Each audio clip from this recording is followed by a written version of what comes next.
ఈరోజు లోకము 10 మంది రైట్ అంటే రైట్ అయిపోడు, 10 మంది రాంగ్ అంటే రాంగ్ అయిపోడు. ఎందుకంటే ఎప్పుడు దేవుని రాజ్యానికి విరోధంగా మాట్లాడుతుంది బబులోన్, జాగ్రత్త. దేవుని రాజ్యాన్ని ఎప్పుడు దూషించి మాట్లాడుతుంది, జాగ్రత్త.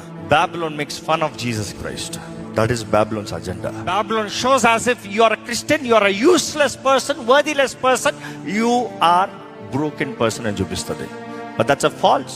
I'm asking you very straightly, can you stand bold? You are scared. Who thinks what? Who will be with me? God is saying it is not them kicking you out. You set apart. Stay far from them. నన్ను తునీకరిస్తారు కాదు.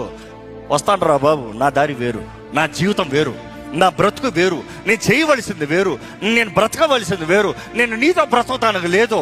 అందరు పాపం చేశారని పాపంలోకి వెళ్ళొద్దు, పరిశుద్ధంగా కాపాడుకో. ఈరోజు ఎంతో మంది వారి జీవితాలని పాడు చేసుకుంటున్నారు. దేవుడు అంటున్నాడు, వార్నింగ్ ఇస్తున్నాడు ఇక్కడ.